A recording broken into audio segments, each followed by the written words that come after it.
अस्सलाम वालेकुम।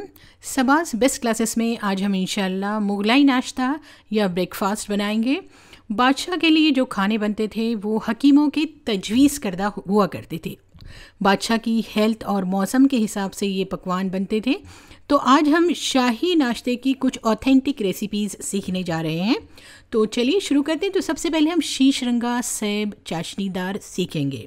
देखिए, इसके लिए हम 1 किलो सेब लेंगे और इन सेबों को हम कट कर लेंगे। इसके बीज निकाल लीजिए और इसका छिलका भी उतार लीजिए।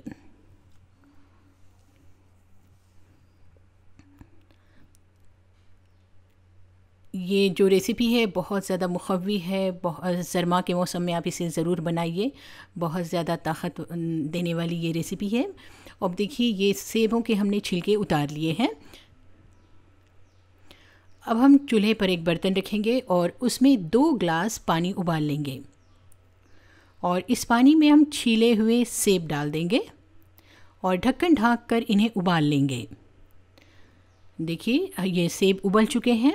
उबलने के बाद हम इन सेबों को निकाल लेंगे, लेकिन जो नीचे बचा हुआ पानी है उसे इसी तरह रहने देंगे और उसमें हम शक्कर डाल देंगे और शक्कर डालकर इसकी चाशनी बना लेंगे।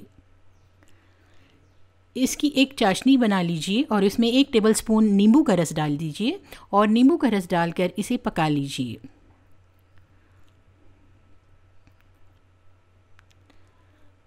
अब एक दूसरी कढ़ाई में घी गरम कीजिए, आधा कप। ये देसी घी हमने गरम किया। उसमें आप जो गलाया हुआ सेब था उसे पीस कर डाल दीजिए। थोड़ा सा मोटा मोटा मैश करके डालिए। उसे अच्छी तरह से घी में भूनिए और फिर बनाई गई शक्कर की चाशनी इसमें डाल दीजिए। हमने जो अभी चाशनी बनाई थी वो चाशनी इसमें डाल दी। अब देखिए, थोड़ा सा जो ये मिक्सचर है मैं उठा कर रख रही हूँ। फिर उसके बाद इसमें ज़ाफ़रान डाल दीजिए थोड़ा सा, और ज़ाफ़रान डालकर अच्छी तरह से इसे पका लीजिए। अब इसमें हम किशमिश डालेंगे।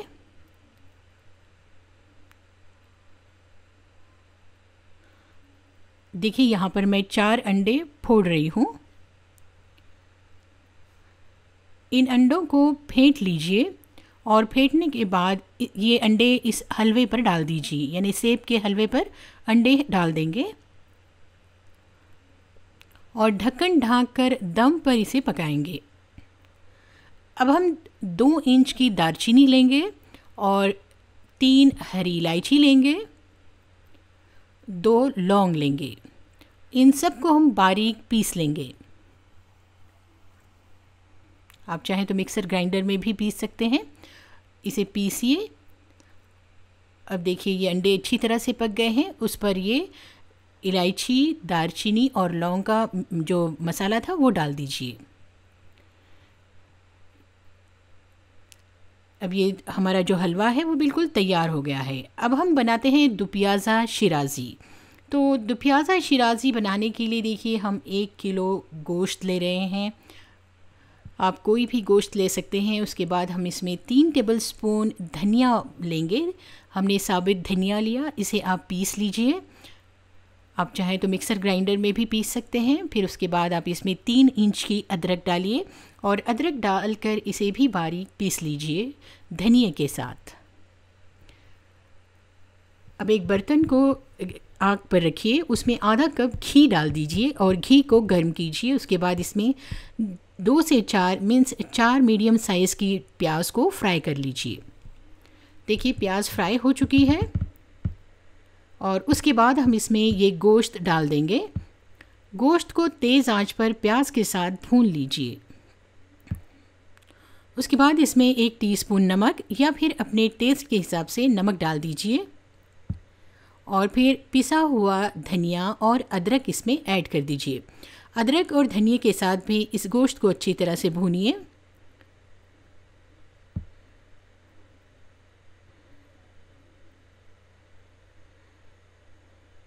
और उसके बाद 3 ग्लास पानी डालकर गोश्त गलने तक इसे पका लीजिए। ठीक है। ऑथेंटिक मुगलाई डिशेस में मिर्ची बहुत कम हुआ करती थी। अगर आप चाहें तो इसमें लाल मिर्च ऐड कर सकते हैं। अब देखिए, हम इसमें 1 टीस्पून काली मिर्ची ले रहे हैं, 4 हरी इलायची ले रहे हैं और 4 से 5 लौंग लेंगे और 3 इंच की दालचीनी हमने ली है। ठीक है, इन सभी को हम बारीक पीस लेंगे।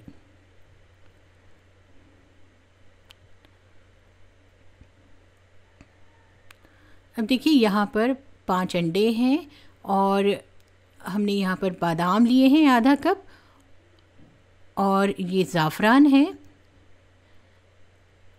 और यहाँ पर हमने एप्रिकॉट्स मीन्स खुबानी ली है, और ये पिस्ते हैं आधा कप। आप चाहें तो ये पिस्ते बादाम वगैरह स्किप भी कर सकते हैं।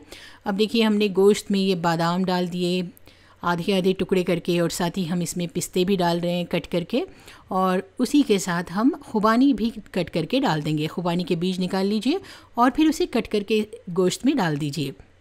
आप चाहें तो इस तरह बनाएं। अगर आप अपने रूटीन में यानी डेली बनाना चाहते हैं तो आप बिना नट्स के भी बना सकते हैं। इसे अच्छी तरह से पकाइए जब तक कि ये सभी चीज़ें गल नहीं जाती। फिर उसमें ज़ाफ़रान डाल दीजिए और ज़ाफ़रान डालकर भी इसे पकाइए। अब इसमें गरम मसाला डाल दीजिए। जो गरम मसाला हमने अभी पीसा था वही गरम मसाला हमने इसमें डाल दिया। फिर उसके बाद इसमें जो हमने 5 अंडे बताए थे वो अंडे इसी तरह से साबित डाल दीजिए। देखिए इसी तरह से, हमने उसे फेंटना नहीं है। फिर उसके बाद बचा हुआ जो गरम मसाला है हम इन अंडों की जर्दी पर डाल देंगे, और उसके बाद ढक्कन ढाँक कर हम इसे दम पर पकाएंगे। लेकिन हाँ, ढक्कन जब हम ढाँकेंगे तो उस पर हम थोड़ी सी ये जो थोड़े से जलते हुए कोयले हैं वो भी हम इस पर रख देंगे, ताकि अंडे भी ऊपर से अच्छी तरह से पक जाएं।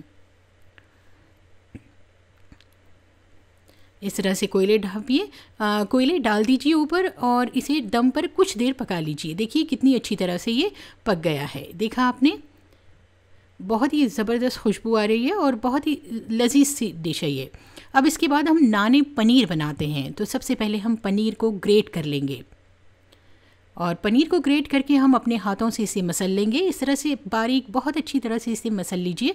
फिर उसके बाद इसमें आधा कप दूध डालिए और दूध डालकर भी इसे मसल लीजिए।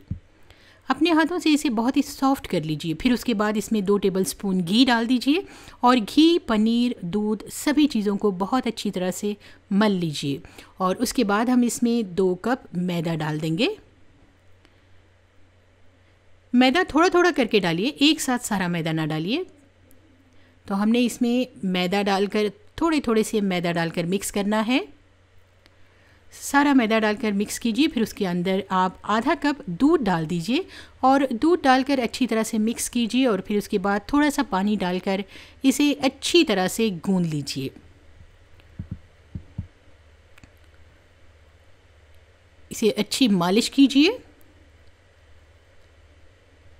देखिए अब हमारे पास ये आटा बिल्कुल तैयार है। इसे बस थोड़ी देर रखिए ढक कर।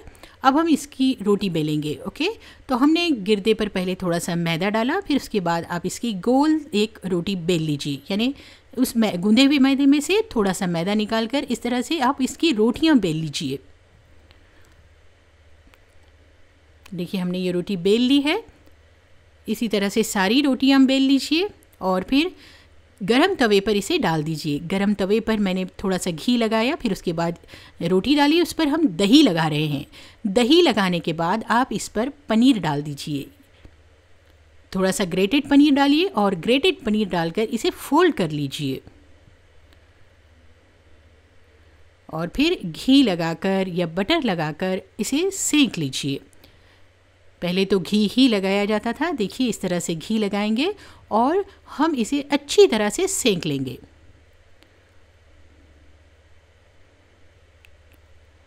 ये भी पराठा बहुत मज़ेदार लगता है, आप यकीन कीजिए, बहुत ही सॉफ्ट, बहुत अच्छा लगता है ये। अब इसी तरह से रोटी डालिए, उस पर गाढ़ा दही लगाइए और ग्रेटेड पनीर डालिए। ग्रेटेड पनीर डालकर इसे फोल्ड कीजिए और फिर घी लगाकर दोनों साइड से सेंक लीजिए। ठीक है, पहले दही लगाना है, फिर ग्रेटेड पनीर, फिर उसके बाद घी लगाकर आपने इसे सेंक लेना है। अब देखिए हमारा ये जो हलवा है, अब हम इसे निकालेंगे। ये हलवा भी तैयार है हमारे पास। अंडा और सेब का कॉम्बिनेशन है, बहुत ही मुखव्वी हलवा है। इसे सरमा के मौसम में ज़रूर बना कर देखिए, और टेस्ट में भी बहुत ही ज़बरदस्त है। और उसके ऊपर कुछ नट्स डालिए। और हाँ, जो मैंने थोड़ा सा हलवा पहले निकाल कर रखा था उसे ऊपर से इस तरह से डालिए ताकि ये और अच्छा लगे। ठीक है, देखिए ये जो हमारा नाश्ता है वो तो अब बिल्कुल तैयार हो गया है। तो एक शेर अर्ज़ है कि कोई उरूज ना दे ना ज़वाल दे, मुझे सिर्फ़ इतना कमाल दे, मुझे अपनी राह में डाल दे कि ज़माना मेरी मिसाल दे। ठीक है, तो कहिए कैसा लगा आपको ये नाश्ता, क्योंकि ये काफ़ी न्यूट्रिशियस है और प्रोटीन से भरपूर नाश्ता है, जो और बिल्कुल ऑथेंटिक रेसिपीज़ है जो आज हमने आपके साथ शेयर की है। तो चलिए शुरू करते हैं। अगर आपको ये इसमें कुछ मिर्चें वगैरह डालनी हैं, थोड़ा सा स्पाइसी करना है तो आप इसमें डाल सकते हैं, लेकिन मैंने आपको बिल्कुल इसका ऑथेंटिक तरीका बताया है। तो देखिए ये पराठा कितना नरम है, ऊपर से क्रिस्पी है और बहुत ही ज़्यादा सॉफ्ट और मज़ेदार है।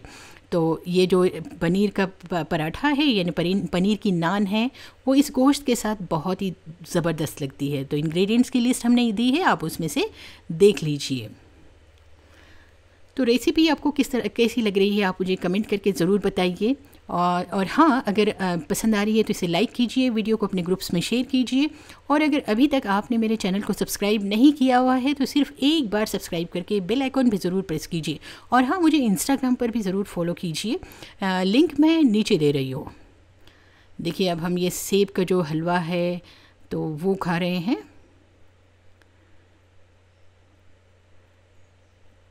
बहुत ही लजीज है और बहुत ही ज़्यादा मुखव्वी है। आप इसे ज़रूर घर पर ट्राई कीजिए और अपनी राइस रेसिपी के बारे में ज़रूर लिखिए। इंशाल्लाह फिर मिलूँगी एक नई रेसिपी के साथ। Thanks for watching.